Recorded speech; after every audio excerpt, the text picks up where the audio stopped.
Ang kwentong ito ay hango sa totoong buhay. Mula ito sa isa nating kabayan na itago na lang natin sa pangalang Totong. Walang eksaktong taon. Probinsya ng Bulacan. Uy Bar, bakit puro pasana naman yung mukha mo? Totog, anong gulong pinasok nitong kaibigan mo?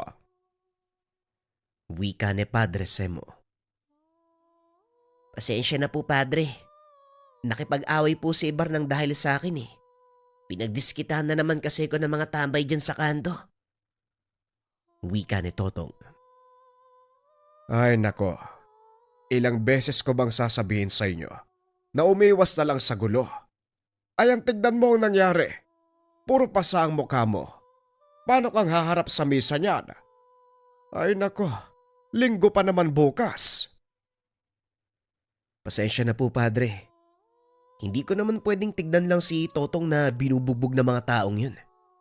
Isa pa, alam niyo naman ang ugali ko eh. Ayoko na agrabyado mga malalapit sa akin. Wika ni Ibar.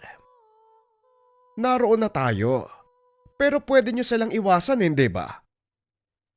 Padre, kahit anong iwas ang gawin namin, walang mangyayari. Talagang makulit yung mga yun eh. Paano ngayon yan? Sinong papalit ko sa'yo? Hindi ka naman pwedeng humarap sa mga tao ng puro pasa ang mukha mo. Ako na lang po muna. Alam ko naman po yung gagawin eh. Wika ni Totong. O sige, payag ako.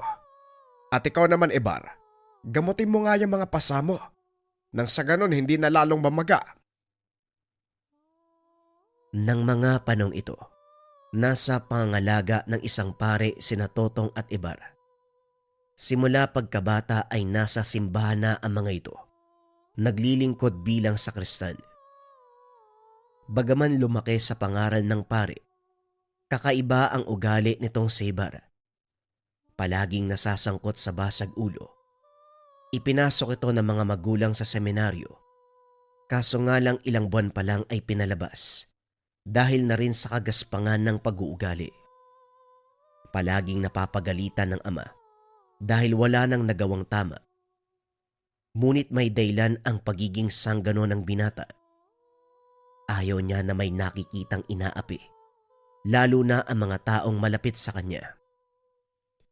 Hindi rin alintana ni Ibar kung siya ang masaktan. Ang mahalaga may pagtanggol niya ang mga taong nasa paligid, lalo na ang mga malapit sa kanya. Pagsapit ng hapon matapos mapuno ang tenga sa pangaral ni Padre, umuwi ang binata. Gaya ng inaasahan, pinagalitan ito ng ama. Kailan ka ba talaga magtitinong bata ka? Hindi mo na naisip ang kahihiyan namin ng nanay mo. Maging ang mga tiyuhin mo. Eto ka, isang sanggano. Wika ni Damar. Opo tay, pari nga po ang mga tiyuhin ko at lahi tayo na naglilingkod sa simbahan. Pero hindi nyo ba naisip, iba ang pagkatao ko sa kanila. Hindi ako kapareho ng mga tiyuhin ko. Nasaan ang takot mo sa Diyos? Anong nangyari sa iyo, Ibar? Hindi nawala ang respeto at takot ko sa Diyos. Oo, sanggano ko sa tingin ng mga tao. Pero hindi porket lagi ako nasasangkot sa kaguluhan, masamang tao na ako. Hindi ko lang talaga gustong makakita ng mga taong inaapi. Iniisip mo ang kapakanan ng iba, pero ang sarili mo, ni minsan ba naisip mo? Hindi na natin dapat pagtalunan pa ang bagay na to, tay. Pasensya na kung nagkamali ako. Kung gusto niyong parusahan ako gaya ng dati, gawin niyo. Pero hindi nun mababago ang prinsipyo ko. Matapos magsalita, lumabas ng bahay ang binata. Hindi na sinubukan pang pigilan ni Damar ang anak. Alam niya na wala ring mangyayari. Isa pa, panatag ito dahil isang lugar lang ang maaaring puntahan ng binata. Anong ginagawa mo dito? This oras na ng gabi, Ibar. Hindi ka pa rin ba umuwi? Galing na po ako sa bahay, Padre. Kaso lang, pinagalitan na naman ako ni tatay. Kaya umalis na lang ako. Ayokong saktan yung damdamin niya. Ikaw naman kasi, mano bang sumunod ka na lang sa sinasabi ko? Umiwas ka sa gulo. Gaya nga po ng sinabi ko, sinusubukan ko namang umiwas eh. Kaso lang, hindi ko talaga matim na may nasasaktan. Alam niyo po ba kung bakit ako nakipag-away? Nasabi na sa akin ni Totong, pero sige magpaliwanag ka. Si Totong nga po kasi, palagi na lang pinagdidiskita ng mga tambay dyan sa kanto. Wala namang ginagawa yung tao sa kanila. Hindi na ako nakatiis. Kaya ayun, ginulpi ko lahat. Siya nga ba? Maganda naman ang hangarin mo, Ibar. Pero hindi pa rin tama. May mga pulis tayo. Bakit hindi mo sila isuplong? Yun na nga ang problema, padre. Yung isa sa mga tambay na nanakit kay Totong. Anak ng hepe sa bayang to. Kaya wala ring magagawa yung mga pulis kung sakaling magsumbong man kami. Ay nako, batas ng tao nga naman. Kung hindi bulag, duling. O siya magpahinga ka na. Maga pa tayong gigising bukas. Nang gabing yun, sa simbahan natulog ang binata. Habang nakaiga, paulit-ulit na iniisip ang mga sinabi sama. Nagsisisi ito sa tuwing napagsasalitaan o nasasagot ang ama ng pabalang. Nakatitig lang sa kisame si Ibar habang nagpapaantok. Nang biglang makarinig ng kalabog mula sa mismong kapilya, dali-daling bumangon ng binata. Inakala nitong may nakapasok na magdanakaw. Isa sa mga yaman ng simbahan, ang antigong imahe ng Birheng Maria. Marahang naglakad ang binata papasok sa kapilya. Kaso nga lang walang tao roon. Isa-isang tinignan ni Ibar ang bawat sulok para masiguradong walang nakapasok. Nang mapansin nito ang makinang nabagay sa paanan ng imahe ng Birhen, nilapitan nito. Nakita ang isang medalyon. Oh, sino kayang nakaiwan ng medalyon dito? Teka, medalyon ng infinito? Bakit nandito sa paanan ng Birhen? Tanong ng binata. Alam nito ang bisa ng medalyong natagpuan, pero kailangan nito ng tamang mga dasal at debosyon para mapagana. Nang mga sandaling ito, alam ni Ibar na may babalik para kunin ang medalyon. Kaya tinabi niya at kinabukasan, buong araw na nag-intay sa simbahan upang malaman kung may tao bang kukuha. Kaso nga lang hanggang sa mga sumunod na araw, walang dumating upang kunin ang medalyon ng infinito. Kaya naman ipinakita niya ito kay Padre Semo. Bibihira na ang ganitong uri ng medalyon. Saan mo ba nakuha ito, Ibar? Doon po sa paanan ng Birheng Antigo. Inaantay ko nga po kung may kukuha eh. Pero wala namang naghahanap. Ano kaya magandang gawin dyan, Padre? Kung wala namang nagmamay-ari, pwede mong ipakonsagra. Kaya niyo po bang gawin yun, Padre? Isa kumpare, binigyan ng otoridad ng Diyos upang magbinyag, magbasbas, at higit sa lahat, gawing banal ang isang bagay sa pamamagitan ng kanyang pangalan. Kung ganun po, pwede pong pakikonsagra yung medalyon? Kasi po may pagbibigyan ako. Mukhang malabong gusto mong mangyari dahil kailangang ipatungkol sa iyo ang pagbabasbas. Kailangan mo pang hawakan at ariin ang medalyon nang sa ganon magkaroon ito ng koneksyon sa iyong pagkatao. Pero binabalaan kita, sa oras na yakapin mo ang debosyon ng infinito, hindi ka na maaaring gumawa ng kahit anong ipinagbabawal ng simbahan, lalong-lalo na ang pakikipagbasag ulo. Maliwanag po sa akin yun, Padre. Pero sa oras na may makita ako nasasaktan o inaapi, hindi pa rin ako tatayo sa isang sulok at manonood. Kahit ang Diyos pa mismo ang humarang sa akin, ipagtatanggol ko mga naaapi. Wag na wag mong gagamitin ang pangalan ng Diyos sa mga ganyang bagay. Nakasaad yan sa 10 utos. Alam ko po, Padre. Ang sa akin lang, huwag niyo akong pigilan na tumulong sa mga nangangailangan. Pinagkalooban ako ng Panginoon ng lakas at katapangan. Bakit hindi ko gagamitin para makatulong sa iba? Heto na naman tayo. O siya, amin na yung medalyon mo. Nang makonsagra, balikan mo na lang bukas ng hapon. Inabot ng binata ang medalyon. Pagkatapos ay nagpaalam ito upang sunduin sa paaralan si Totong. Pag-alis ng matanda, dumating naman si Damar. Nakuha niya ba ang medalyon, Padre Semo? O Damar, nandito. Pinapakonsagra niya sa akin. Sabihin mo, bakit mo ibinigay ang kaisa-isa mong medalyon? Hindi mo na ba ito gagamitin? Matanda na ako, Padre. Kailangan ko nang magretiro. At isa pa, hindi ko na rin kakailanganin ng medalyon ng infinito. Hindi na ako nanggagamot.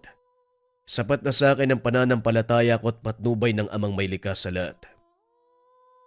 Ang kinakalungkot ko lang, baka mabuyo ang anak mo sa paggamit ng kapangyarihang taglay ng medalyon. Ano ngayon ang gagawin mo?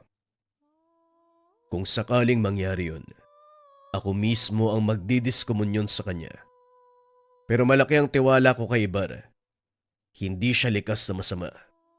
Alam ko yun. Sige na, Padre.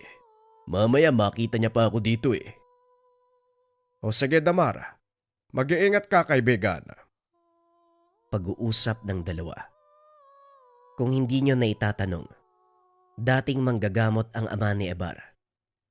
Inilihim niya ito sa lahat dahil hindi pangkaraniwang sakit ang nilulunasan nito. Mga sinasaniba ng demonyo at mga engkanto ang kinakaharap ng Ginoo. Noong ito ay nasa kasagsagan pa ng kanyang panggagamot, isang medalyon ng infinito sa kanyang mga iniingatang gamit. Silang dalawa ni Padre Semo ang magkasama. Nag-aral din bilang eksorsista sa Italia ang pare bago tuluyang madestino sa lugar nila Ibarra. Doon niya nakilala ang ama nitong si Kadamar. Inilihim ng dalawa ang sekreto dahil maraming tao ang naghahangad na makuha ang mga gamit ni Damar. Maraming antingero sa kanilang lugar. Ngunit si Kadamar lang ang nagmamay-ari ng 3 uri ng malalakas na gamit. Pangkumbate. Una ay ang medalyon at libreta ng Sator. Ikalawa, ang kumpletong talandro ng Atardar. At ang medalyon ng Infinito. Bawat isa sa mga tangan niyang gamit may kanya-kanyang pinaggagamitan. Ang libreta at medalyon ng Sator, ginagamit nito sa kumbate espiritual. Ang talandro ng Atardar, para sa depensa at pangparusa. Samantala ang medalyon ng Infinito, nagbibigay ng kakaibang lakas ng pangangatawan. Nang mga panong iyon, walang mambabarang o mangkukulam ang nakakagapi kay Kadamar. Kinakatakutan nito sa lugar. Ngunit sa tuwing manggagamot, nakatakip lang ang mukha nito para hindi siya makilala ng mga kaanak. Lalo pa, isang monsenyor ang nakakatandang kapatid. Balik tayo sa kwento. Teka sandali lang, bago ako umalis. Magandang malaman mo din ang pinakarason kung bakit pinagkaloob ko kay Ibarang medalyon ng infinito para kahit papano may pagtanggol niya na maayos ang sarili. Yan nga ang kinakatakutan ko, Damar. Dahil sa oras na malaman niya ang bisa ng medalyon, maaaring malasing ang anak mo sa kapangyarihan at tuluyang makalimot. Gaya ng sinabi ko, Padre, handa kong putulin ang sungay ng anak ko. Pero mataas ang kumpiyansa ko na hindi yon magagawa ni Ibarra. Gayon din naman ako. Pero tandaan mo, Damar, nakakalasing ang kapangyarihan. Pag-uusap ng magkaibigan. Matapos ay nagpaalam na si Kadamar. Ilang minuto lang ang nakalipas, dumating naman si Totong at Ibarra. Ano po, Padre? Kumusta po kayo dito? Maayos naman, Totong. Sige na, magberyenda na muna kayo. bago nyo simula ng paglilinis sa simbahan. Nga pala Ibar, sumunod ka muna sa akin. May sasabihin ako tungkol sa medalyong napulot mo. Wika ng pare. Sumunod si Ibar kay Padre Semo. Ramdam ng binata na seryoso ito, kaya medyo kinabahan siya. Bakit padre? Ano pong nangyari sa medalyon? May naghahanap po ba? Wala naman iho. May sasabihin lang ako sa iyo at kailangan pakinggan mong mabuti. Ang medalyong ito, isang makapangyarihang gamit. Alam ko naman po ang tungkol dyan. Talaga? Saan mo nalaman? May nakita po kong ganyan dati. Ang sabi nila, medalyon daw ng infinito. Alam ko lang ang tawag pero hindi ko alam kung para saan.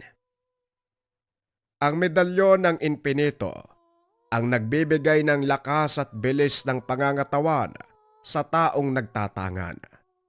Ngunit nangangailangan ng matinding debosyon at pananalig para mapagana ang bawat orasyong nakaakibat sa medalyon. Debosyon? Kung sakali gaano naman katagal yun? Ang debosyon, panghabang buhay Ibarra. Ngunit ang pag-aaral mo ng mga orasyon at dasal, siguro, mahigit 1.5 buwan. Ganun po ba? Medyo matagal pala. Bakit mo naman naitanong? Interesado ko bang gamitin ang kakayahan ng infinito? Sabi nyo, hindi ko naman pwedeng ibigay kahit kanino. Di ako na lang po ang gagamit. Palagi mong tatandaan na ang pagdedebosyon, maraming batas na kailangang sundin. Sa pagkain, pang-araw-araw na gawain, maging sa pangangalaga ng iyong katawan. Siguro po, kakayanin ko naman yung ganun. Matanong ko lang, bakit ka nagpasya na gamitin ang medalyon na to? Hindi ko po alam eh. Parang nararamdaman ko lang na kailangan kong gawin. O siya, balikan mo ang medalyon kinabukasan. Matapos basbasan ng pare ang medalyon, itinuon nito ang mga dasal pang debosyon. Sa tulong ni Kadamar, naibigay ng pare ang mga basag at orasyon para mapagana ng binata ang gamit. Inabot ng halos 2 taon bago tuluyang makabisado ni Ibar ang mga dasal. Ngunit hindi pa ito nagagamit ni minsan. Hanggang isang araw, habang naglalakad galing sa paaralan ni Totong, may ilang kababaiyang nakatayo sa gilid ng daan. Nag-aabang ng masasakyan nang biglang habluti ng isang lalaki ang bag ng isa sa mga ito.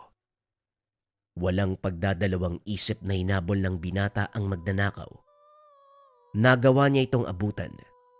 Ngunit sa kasamaang palad, napadpad si Ibar sa pinakapugad ng mga kawatan. Teka, mukhang maling lugar ang napasok ko . Wika ng binata habang naghahanap ng posibleng daan palabas. Makitid na eskinita ang pinasukan. Ang tanging daan palabas ay kung saan siya pumasok. Kaso nga lang naharangan na ito ng ilan pang kalalakihan. Yan ang napapala ng mga nagpapakabayani. Ngayon tignan natin kung makakalabas ka pa ng buhay dito. Isa-isang sumugod ang mga kalalakihan at dahil nasa bingit na ng panganib, hindi nagawa ng binatang mag-usal na mga dasal. Ngunit laking gulat nito, tila kusang kumilos ang kanyang mga kamay. Gumante ng suntok sa mga kalalakihan. Tumumba ang isa sa kanila, dahilan para tumama ito sa iba pa. Kinuha ng binata ang pagkakataon upang usalin ang mga orasyong pangpoder at pangdepensa. Alam ni Ibar na may mga sandatang dala ang mga kaaway at sa hindi malamang dahilan, malaki ang pananalig ng binata sa natutunang aral. Naglabas ng kutsilyo ang isa sa mga kalaban at sinugod si Ibar. Sinalubong naman ito ng binata at nagawang agawin ang patalim. Nang biglang may sumigaw, dahilan para mapahinto ito sa pagkilos. Sige, subukan mong gumalaw. Sasabog ang utak mo sa iskinitang to. Wika ng lalaki. Huminga ng malalim ang binata at bumulong. Diyos ko, kayo na pong bahala sa akin. Nilingon ni Ibar ang lalaki may hawak ng baril at sinugod. Kinalabit ang gatilyo. Kaso nga lang hindi pumutok ang baril. Makailang ulit niya itong ginawa, pero wala pa ring nangyari. Nawakan ni Ibar ang kamay ng lalaki at naagaw ang baril. Itinapon ito sa malayo. Walang pagdadalawang isip na binugbog ang kalaban. At habang ginagawa ito, sunod-sunod na suntok naman ang natatanggap mula sa mga kasama ng lalaki. Ngunit walang epekto sa kanya ang mga ataking ito. Sa kasamaang palad, isa sa mga kalalakian ang nakadampot ng baril. Pinaputokan si Ibar. Ramdam ng binata ang pagtama ng bala sa katawan. Kaso nga lang laking gulat nito dahil walang dugong lumabas.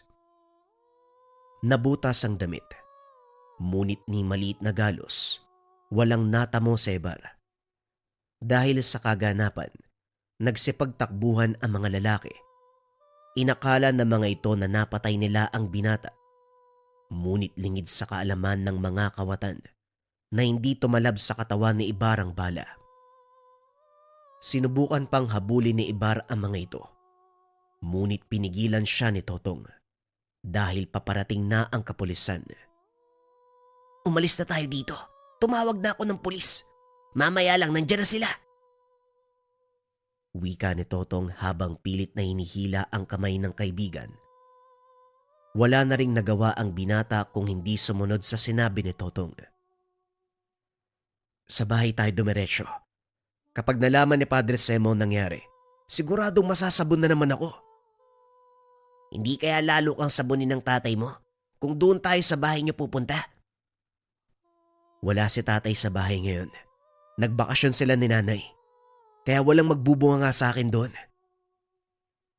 Pag-uusap ng dalawa. Pagdating sa tahanan ng binata, laking gulat nito dahil naroon ng kapulisan, kausap ang kanyang ama. Naku yari, nandito palang tatay mo. Bakit dito naman pumunta ang mga pulis? Hindi ko alam tong pero wala nang atrasan to. Tara, puntahan natin si tatay. Mabagal na naglakad ang dalawa papunta kay Damar. Nagtaka ang binata sa ikinilos ng ama. Nandito ka na pala. Kanina ka pa inaantay ng mga pulis. Po, bakit naman? May nagsumbong sa amin na babae. Nanakawan doon malapit sa kolehiyo. Nagtanong-tanong kami. Ikaw daw ang humabol sa mga kawatan. Opo. Ganun na nga po ang nangyari. Kaso lang nakatakas din sila eh. Kami nang bahala sa mga yon. Nga pala, naibalik sa biktima ang ninakaw na baga. Iniwan na magnanakaw sa isang tindahan ng sigarilyo. Maraming salamat sa tulong mo. Wala pong anaman sir. Ginawa ko lang po yung alam kong tama. Ipinagmamalaki kita anak. Ngayon nauunawaan na kita. O siya mukhang napagod kayo. Pumasok na muna kayo sa bahay. Ako nang bahalang makipag-usap sa mga pulis.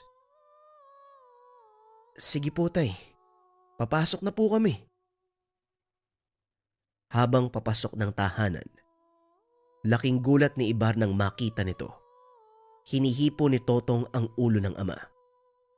Ano bang ginagawa mong bata ka? Wala naman po. Tinitignan ko lang kung nilalagnat kayo. Kakaiba ang kilos niyo eh. Abat, loko kang bata ka. Pumasok ka na doon. Tatamaan ka sa akin. Natawa si Ibar sa ginawa nito. Hindi akalain na gagawin yon ni Totong.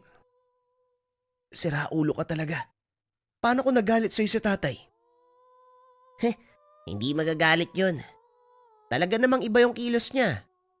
Hindi ka nga pinagalitan eh. Kahit alam niyang nakipagbubugan ka na naman. Ewan ko pero mabuti na rin yan. Siguro, naintindihan niya na yung ginagawa ko. Pag-uusap ng magkaibigan. Sa paglipas sa mga buwan, wala namang nangyaring kakaiba. Normal na mga araw lang ang nagdaan. Nang mga sandaling ito, unti-unting nagbabago ang pakikitungo ni Kadamar sa anak. Kumusta naman ang araw mo, Ibar? Nakapunta ka ba ng simbahan? Opo tay, sa katunayan, may pinapabigay po si Padre Semo sa inyo. Galing daw to ng Laguna. Mukhang lumang kahon eh. Hindi ko lang alam yung laman pero mabigat. Ganun ba? O siya, ilapag mo lang dyan. Titignan ko. Tinatapos ko lang itong binabasa ko. Ang hilig nyo talaga magbasa ng dyaryo. Teka, may patayan sa bayan? Alam ko yan ah. Doon yan malapit sa simbahan. Kailan po nangyari tay? Tanong ng binata. Nakita nito sa pahayagang binabasa ng ama ang balita. Ayon dito, kahapon lang nakita ang bangkay. Pero may suspecha sila. Ilang araw na itong naroon. Medyo nangangamoy na nga eh. Nilagyan na lang ng apog para hindi madurog kung sakaling bubuhatin. Nakilala po ba kung sino ang biktima? Alias Kintoy. Yun lang ang nakalagay dito. Parang pamilyar yung pangalan. Parang narinig ko na kung saan. Ang sabi dito, talamak na magnanakaw ang taong yan. Kung totoo man, aba mabuti nga yan sa kanya. Nang mabawasan naman ang mga kriminal dito sa atin. Hindi kaya siya yung nakabangga ko dati? Bakit ko ba pinag-aksayahan ng oras yan? Sige na ho, matutulog na ako. Pumasok sa silid ang binata. Direktang naiga sa kama. Ilang sandali lang kinatok din ito ng ama. Ibar, lumabas ka dito sandali. May naghahanap sa'yo. Nagtaka si Ibar kung sino ang naghahanap sa kanya. Alam nito na nasa paaralan pa si Totong. Tumayo ang binata at lumabas ng silid. Sino po yung naghahanap? Kilala niyo po ba? Hindi. Ang sabi nung isa, kaibigan mo daw. Kaibigan. Wala akong ibang kaibigan bukod kay Totong. At saka si Padre Semo. Nasaan na po sila? Pinapasok niyo po ba sa bakuran natin? Aba syempre naman, alangang pabayaan ko yan sa labas. Napakainit ng panahon. Dito na naginala si Ibar. Wala itong ibang kinikilalang kaibigan maliban kay Totong. Paglabas, nakita ang dalawang kalalakihan na nakasuot ng itim na jacket. Magandang tanghali po. Sino po sila? Barang pangalan mo, hindi ba? Ako nga pala si Franklin. Chuy ni Kintoy. Kintoy? Yung natagpo ang patay sa kabilang kanto? Bakit po kayo nandito? Huwag ka nang magbaang-maangan. Ikaw ang pumatay sa kanya. Sandali, anong ako? Hindi ko po pinatay ang pamangkin nyo ha. At saka, ngayon ko lang din nalaman na... Pasensya na, pero hindi mamamatay tao ang anak ko. Mukhang nagkamali kayo ng taong pinuntahan. May nakapagturo sa amin na ikaw daw may gawa ng pagpatay sa kanya. Ikaw ang huling nakaengkwentro ng pamangkin ko. Tama po kayo. Natatandaan ko na. Siya nga yung kawatang hinabol ko. Pero ilang buwan na po nakalipas nang mangyari yun. Yun na nga eh. Gusto ko malaman ko anong ginawa mo sa kanya. Paanong namatay ang pamangkin ko nang walang sugat? Hindi ko alam ang sinasabi nyo kaya pasensya na. Wala akong kinalaman sa pagkamatay ng pamangkin nyo. Narinig mong sinabi ng anak ko, kaya makakalis na kayo. Hindi ako alis dito hanggat hindi mo na pagbabayaran ang nangyari sa pamangkin ko. At talagang makulit ka ha? Sinabi ko sa'yo na wala akong kinalaman. Hindi ako naniniwala. Biglang naglabas ng mataas na kalibre ng baril ang dalawang lalaki sabay paputok. Pinaulanan ng bala ang tahanan nila Ibar.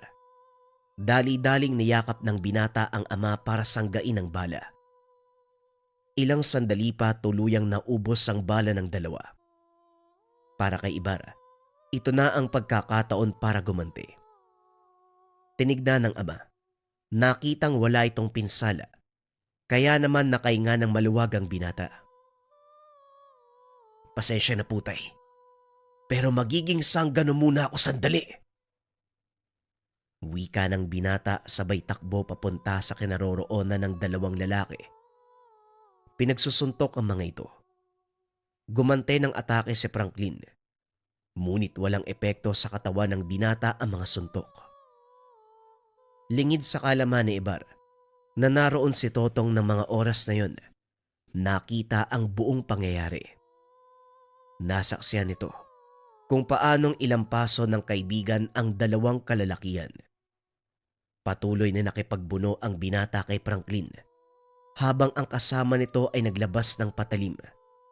Akmang sasaksakin na sana si Ibar nang bigla itong napahinto sa pagkilos.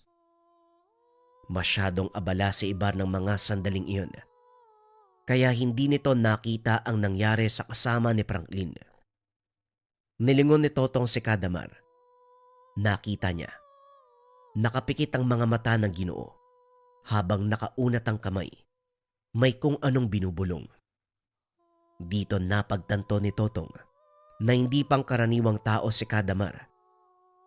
Sa isang kumpas ng kamay, tumilapon ng lalaki at nagawang patulugi ni Ibar si Franklin. Hindi ko alam kung anong pumasok sa kukote nyo na may kinalaman ako sa pagkamatay ni Kintoy. Hayaan mo na. Totong, huwag kang tumunganga. Tumawag ka ng pulis. Dumating ang otoridad. Hinuli ang dalawang kalalakihan. Kalaunan nalaman kung ano ang kinamatay ni Kintoy. Ito ay dahil sa sobrang kalasingan, pagkalango sa pinagbabawal na gamot. Matapos ang kaganapan, lumaganap sa kanilang bayan ang tungkol kay Kadamar at Ibar. Ngunit kalaunan, nakalimutan din ito ng mga tao. Sa kasalukuyan, isa ng ganap na pari si Ibar, nakadestino sa malayong lugar. Tanging si Totong na lang ang naiwan sa kanilang bayan. Dahil dito, nakarating ang kwento sa atin ni Ibar, ang isang sanggano na purong dibino. Bagong kwento pa rin ang susunod mga kabayan. Ito ay tungkol sa estrangherong mamamatay aswang. Simulan na ang storya. Ang kwentong ito ay hango sa totoong buhay. Mula ito sa isa nating kabayan na itago na lang natin sa pangalang Totoy. Taong 1982, probinsya ng Mindanao. Kasalukuyang nangangalakal ang batang si Totoy. Mag-isa na lamang sa buhay dahil nasangkot sa isang trahedya ang buong pamilya. Siya lamang ang tanging nakaligtas sa pambobomba ng mga terorista. 12 anyos. Napilitang matutunan ang mga bagay-bagay para makaligtas sa paulit-ulit na kalupitan ng paligid at kapwa. Makalipas ang ilang sandali, tumigil siya sa pangangalakal ng basura. Nakakita ng tirang pagkain. Ito ang pinagkabalahan. Kasabay nito ang paglapit ni Baste, isang estranghero. Sino ka? Dayo ka, no? Ang ganda ng tindig nyo, parang sundalo pero ang daming tattoo sa katawan. May hawak pang sigarilyo. Adik ka ba? Maraming ganyan dun sa amin eh. Mga kapitbahay naming adik. Buwan-buwan nga mayroong pinupuntahan yung mga pulis dun eh. Dinadakip pero nakakatakas. Kasi hindi naman talaga sila huhulihin. Pakitang tao lang. Para kunwari ginagawa yung trabaho pero ang totoo, tumatanggap sila ng suhol. Nagulat si Baste sa sinabi ni Totoy. Sobrang daldal mo namang bata ka. Pagkatao ko lang ang tinatanong mo nung una, pero umabot ka sa kwentuhan sa kaganapan ng mga adik sa inyo. Ayos ka rin ah. Ilang taong ka na ba, 8? Ang bata mo pa tapos nandito ka na sa basurahan nangangalakal. Nasaan ba ang pamilya mo? Kumakain ka pa ng panis. Ay nako. Bueno, ang pangalan ko ay Baste. Wala ako niyan. Mag-isa lang ako sa buhay. Nanay ko, walang silbi, pati si tatay. Anak ng anak, hindi naman kayang panindigan. Nagkawatak-watak kami magmula nung gera tapos hindi ko na alam kung nasa ng iba kong kapatid. Patay na siguro. Ano pangalan mo, Basti? Pangit? Hindi ko gusto yung tabas ng dila mo ah. Walang kamor-amor. Wala ka bang bahay? Meron. Yung iniwang tahanan ng dating mamamatay tao. Bakit mo natanong? Naghahanap ka ba ng matutuluyan? May bakanting kwarto naman doon. Pwede ka basta magbayad ka sa akin ha. Ang bata-bata pa. Marunong nang magnegosyo. O sige, magkano bawat araw? Kahit maliit na halaga lang pangkain. Huwag mo kong tawagin bata, matanda na ako. 12 anyos na ako, no? Ganun ba? Bansot ka kasi. Nasaan ba ang bahay? Pasilip nga. Kung magugustuhan ko, dadagdagan ko pa yung bayad sa'yo. Ayos ka rin ha, mayaman ka ba? Ang lakas mo magsabi ng pera, mukha ka namang mahirap. Nga pala, hindi pwedeng magtagal dito. Maraming halimaw. Hindi lang rebelde, magdanakaw, o kapitbahay na siraulo. Sa gabi nga may nangangatok na aswang dito eh. Ay may baril ka pala. Pwede mo silang labanan no.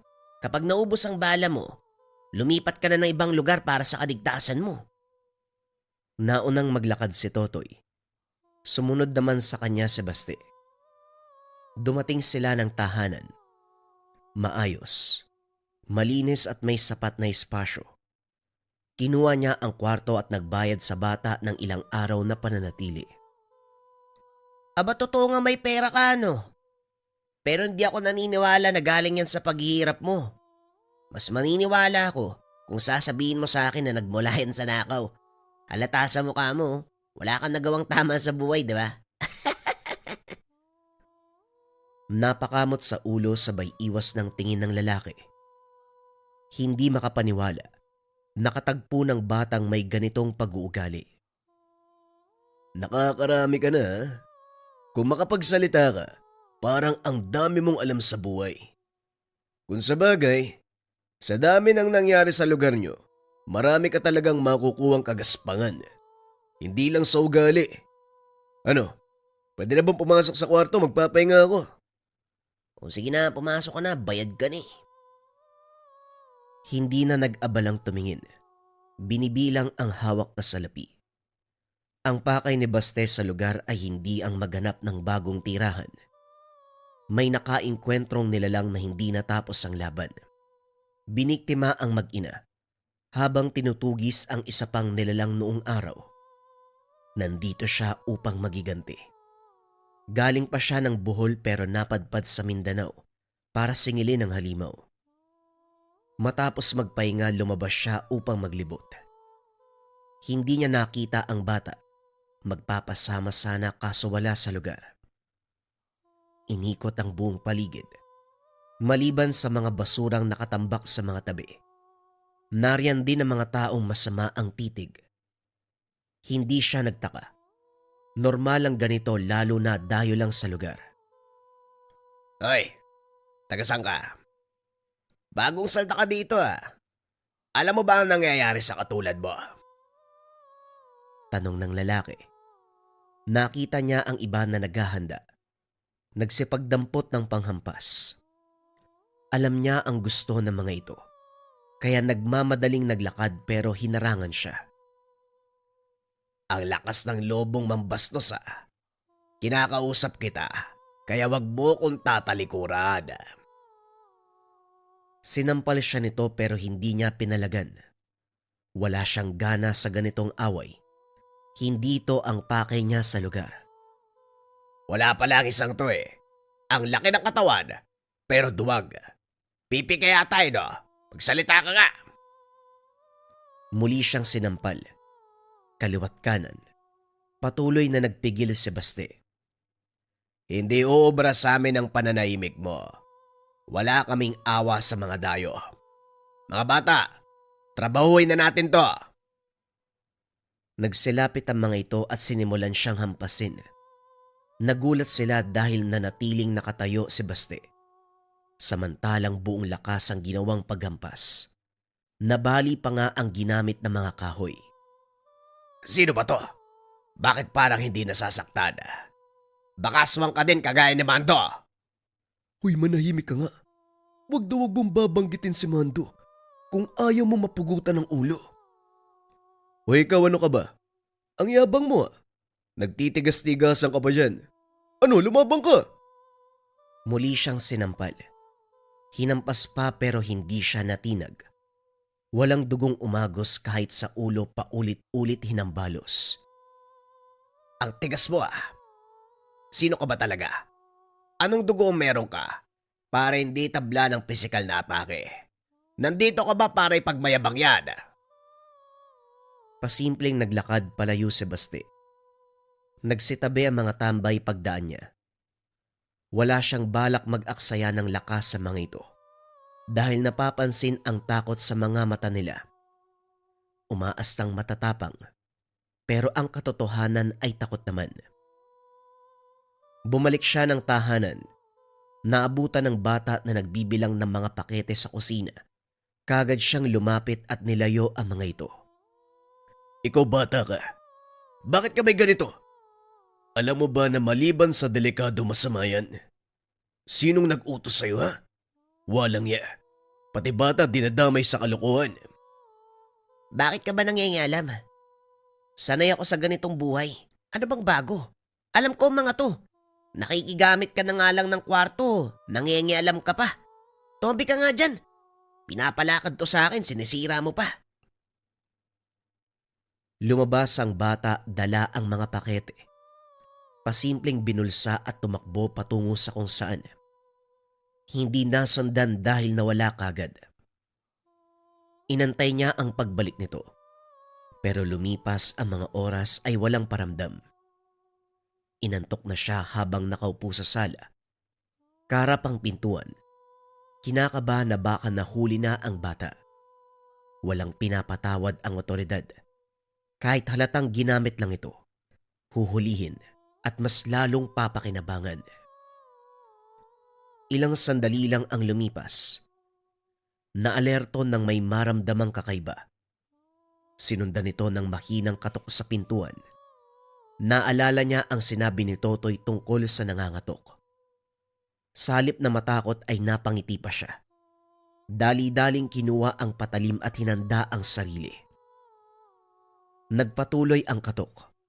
Walang tigil kahit saglit. Nakatayo si Baste sa harapan ng pintuan. Hawak ang seradora. Nag-aantay na lamang ng tiyempo. Nagsimula siyang sumambit ng dasal. Natigil ito at napansing unti-unting lumalayo ang presensya. Dali-daling lumabas. Hinabol ito hanggang sa tambakan ng basura. Nakita ang isa sa mga tambay kanina. Nakahandusay. Wala ng buhay. Nang marinig ang boses ng iba, nagmamadali siyang umalis upang hindi mapagbintangan. Buisit, hanapin niyo yung nilalang na yan. Sigurado kung hindi pa yun nakakalayo. Magsikalat kayo, dalian niyo!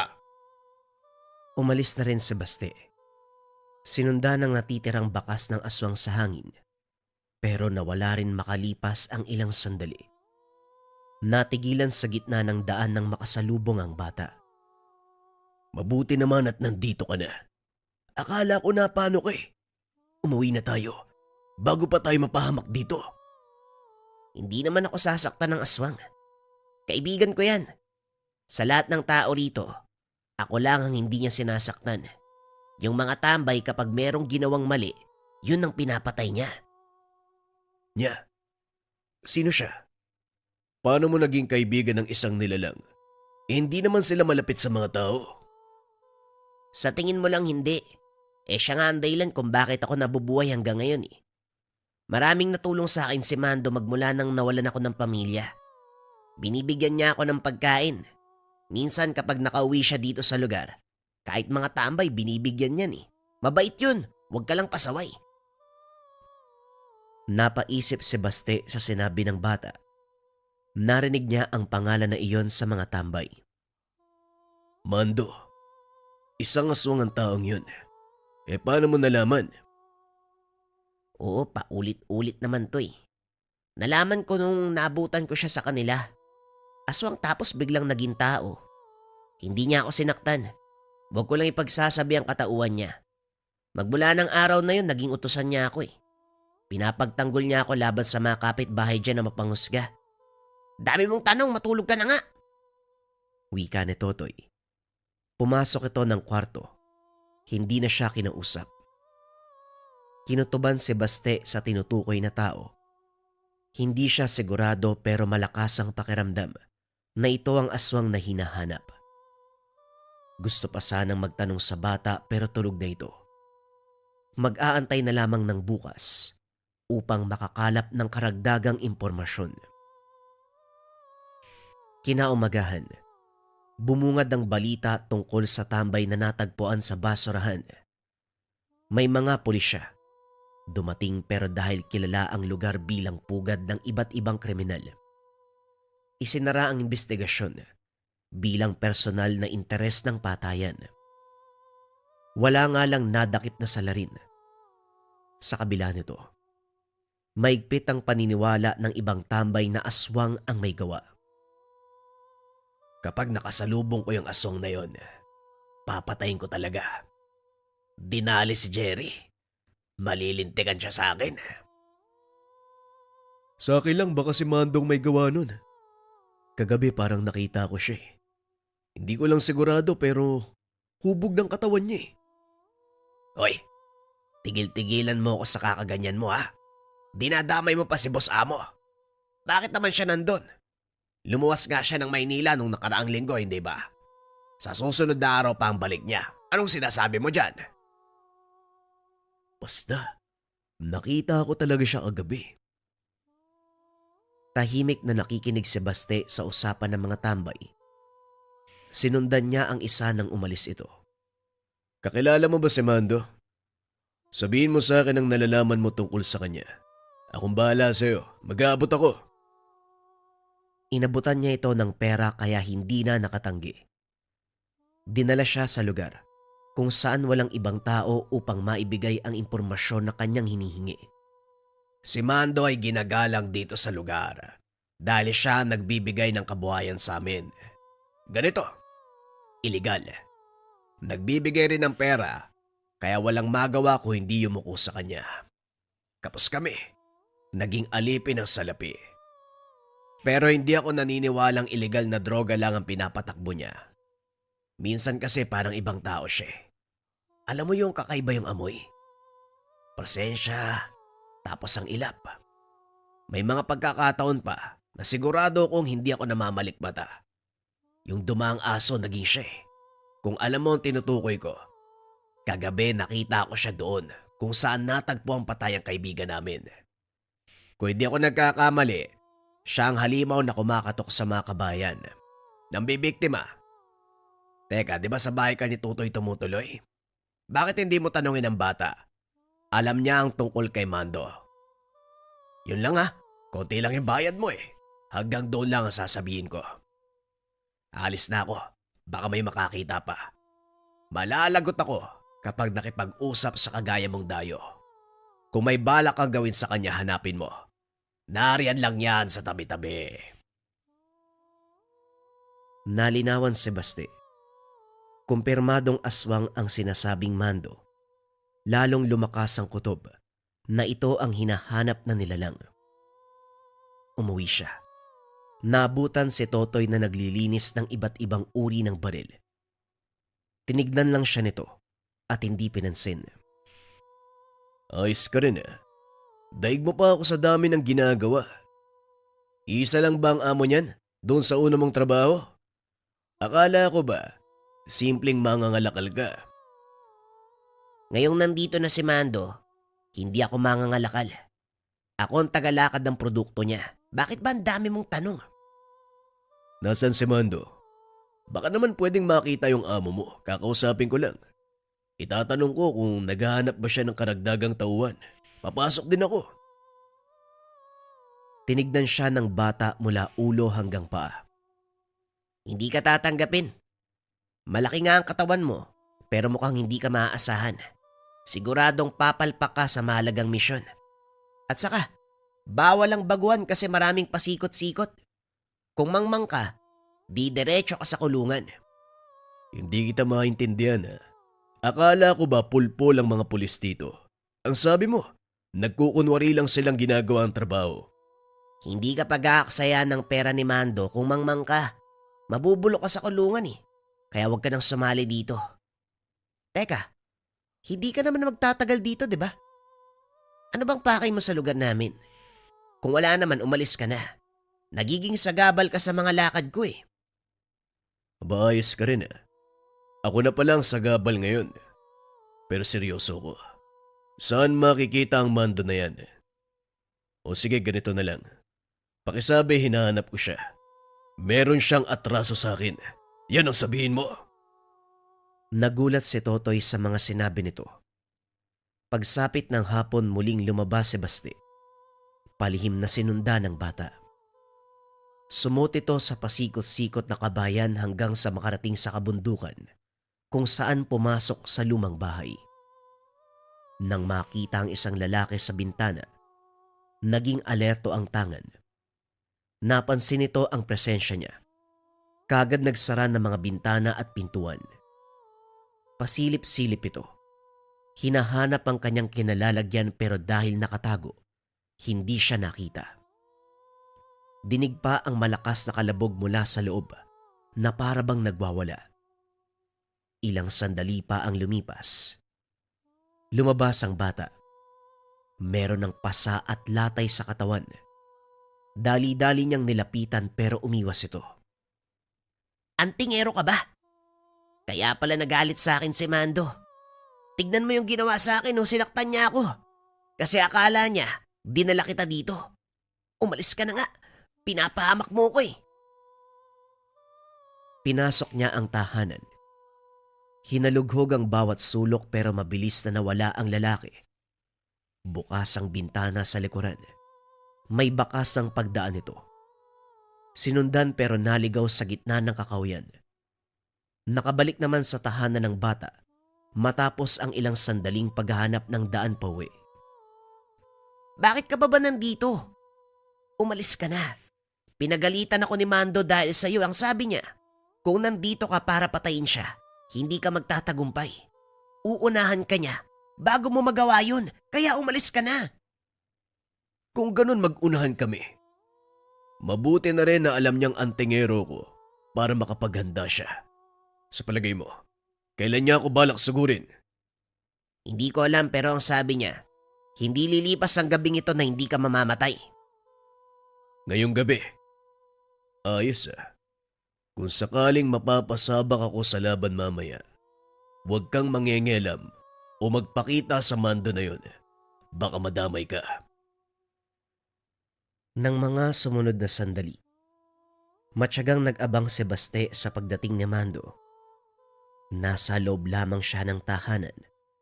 Palakad-lakad habang nakasunod ng tingin si Totoy. Tahimik lang ito. Ilang sandali pa ay nagsalita na rin. Sino po ba talaga kayo? Pangalan niyo lang ang sinabi sa akin. Wala akong ibang alam tungkol sa inyo. Ano po ba kayo, antingero? Bakit takot na takot si Mando kanina? Hindi ka niya nakita, pero alam niyang nasa malapit ka. Sabihin na lang natin, Totoy, kung gaano kalakas ang Mandong kaibigan mo. Higit na mas malakas ang puwersa ko kumpara sa kanya. Yang kaibigan mong aswang, hindi siya mabait. Halang ang kanyang kaluluwa at nang bibiktima ng tao. Kumakain ng laman at dugo at pumapatay.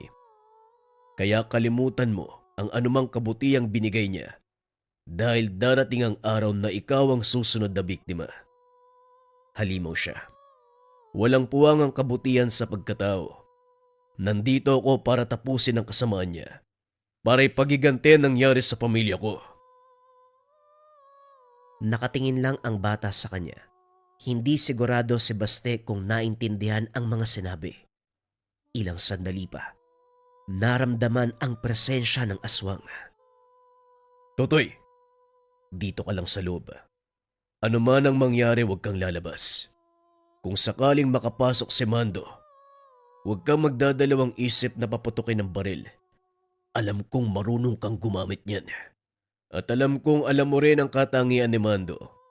Pero huwag kang mag-alala.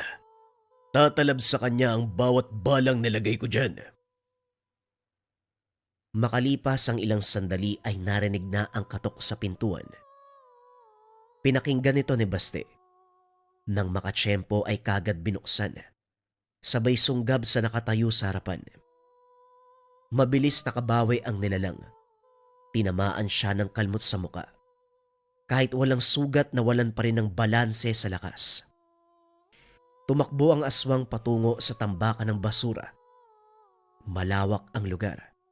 Walang bahay at mahinang sinag ng buwan lamang ang nagsisilbing liwanag. Nang magkaharap ang dalawa, dito niya nakilala ang halimaw. Tama siya. Ito ang dumali sa kanyang mag-ina. Parehong-pareho ang amoy, presensya, muka at tindig. Nag-init ang buong katawan sa galit. Kilala ko ang mukhang yan. Lalo na ang mga mata. Tama. Ikaw ang antingero na kamuntikan ng pumatay sa akin noon. Pero dahil mahina ang utak mo, madali kang maisahan. Bumalik pa nga ako habang tinutugis mo ang kasama ko. Tinrabaho ko ang mag-ina mo. Kumusta ka? Matagal na ang nakalipas magmula nang huli tayong nagkita. Nakakatuwa naman. Huwag ka masyadong magpakampante. Nandito ako para patayin ka. Ganun ba? Pwede mong subukan. Hindi na nakapagpigil sa Baste. Sinugod niya ito at hindi tinigilan hanggang sa ilang beses na bumagsak. Madali itong nakakatayo sa kabila ng sunod-sunod na pag-atake. Lumalaban. Sinasabayan ng kanyang galaw. Pero dumating ang puntong puro na lang ito depensa. Bumaon pa ang ulo sa lupa sa paulit-ulit na pagsuntok. Gusto niyang pagdusahin muna upang maramdaman ng paghiganti. Masyado kang maraming salita. Hindi mo naman kayang makipagsabayan. Dahan-dahang bumangon ang aswang. Nangihina pa pero ayaw ng sumuko. Hindi binigyan ng pagkakataon.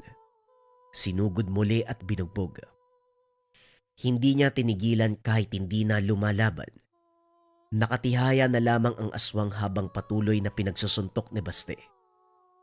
Nang mapansin ang kalagayan nito, saka lang siya tumigil. Kahit nakahandusay na, sinaksak ng sinaksak gamit ang dalang patalim habang nag-uusal ng dasal.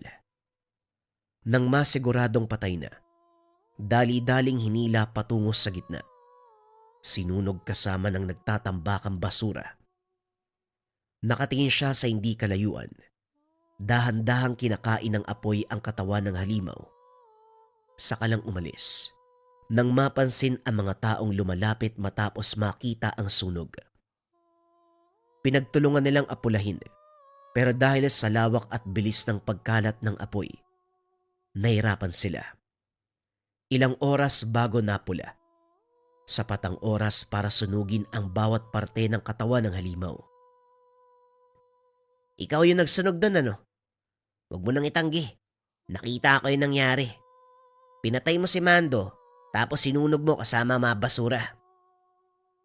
Alam mo naman pala nagtatanong ka pa. Isusumbong mo ba ako? Wika ni Baste. Hindi sumagot ang bata. Ibinalik ang baril sa kanya. Alis na ako dito. Tapos na ang sadya ko kaya wala nang dahilan para magtagal. Mag-iingat ka. Mag-isa ka pa naman. Tumigil ka sa pagsali sa mga iligal na gawain. Nakakasama yan sa'yo, lalo na't bata ka pa. Mas mainam ang mga lakal kaysa ganyan ang gawin mo. Eto pera. Pasasalamat ko sa'yo. Binigyan niya ng pera ang bata.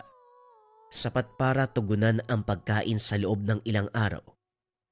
Hindi inantay ni Baste ang umaga. Umalis na sa lugar. Naiwan si Totoy na namamangha. Para sa kanya, estranghero pa rin si Baste. Hindi niya alam kung nagsabi ba ito ng totoong pangalan. Wala ring ideya sa buhay nito. Ang tanging alaala lang na tumatak ay isa siyang antingero. Mandirigma na walang takot na humarap sa nakakakilabot na nilalang. Nilalang na minsan niyang kinilalang mabuti. Na isa palang halimaw. Malaki ang pasasalamat niya dahil siya ay iniligtas ng isang estranghero na mamamatay aswang.